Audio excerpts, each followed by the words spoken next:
Wala pa. Yan. Ay, Ate Jo! So, itingin kami ng place niya sa wedding. Tsaka ng place din ni Ivan. Wala yan. Ha? Meron yan.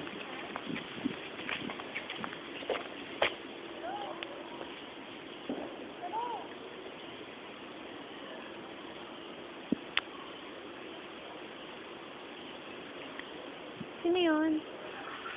Ito, pero hindi ko naririnig. Tayo papasok dito. Dito na lang tayo pumasok. Ako sara. O dito. Bukas ba yan?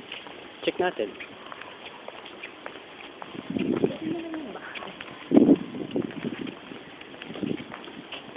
Bukas.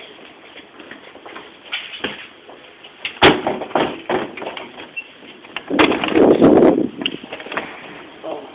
Kung madilim.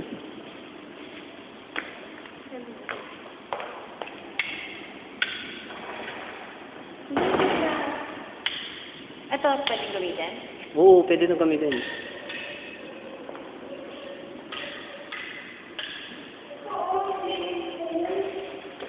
Hindi ka ba nakarating wedding ni Kuya Bert, teka? Kuya Gilbert?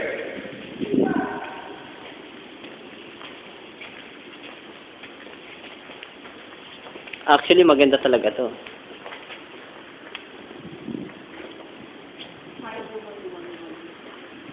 So, doon sila nag-stay sa wedding nila? Doon sila ka? Isang wedding ko? Hindi rin ako nakarating doon. Dito, Dito? Ano siya? Tapos, lakad yan, pababa. Yep. Dati hindi pininturahan, hindi pa pintura pa. Oo. Oh, bagong pintura siya. Oh. ayun, lagay yung mga chairs. Yep, dito lagay yung chairs. Ayun, so, mga pwede yun. Tapos, Saan ang reception? dito sa reception. Sa loob ng reception, no? Oo.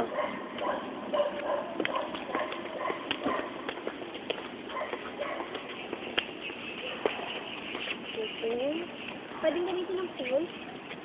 Alam, siguro. Kasi, alam ko sabi niya, buong ano na raw eh. Dito sila tumayo.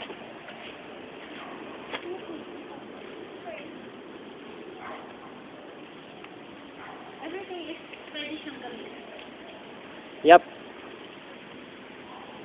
So, hindi nga lang masyado maganda yung paligid na gano'n. Pero gusto, maganda sa akin to kasi na-sure. No. Ang ibig sabihin yung paligid. Hmm.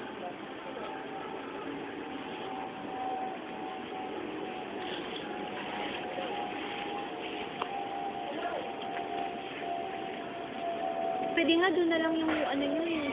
Tapos dito, Ojen. Ano raw? Yan. Diyan sa hagdan mismo ang ceremony. Yung may anong yun. Tatakpan yan. Takpan na lang. Oo, tatakpan yan. Sunod dito yung full na ano. Tapos dito yung O, dyan. yung Ojen. Sunod. Ang... Pwede yun eh. Kasi maganda yung effect niya. Yung mga flowers. Picture mo.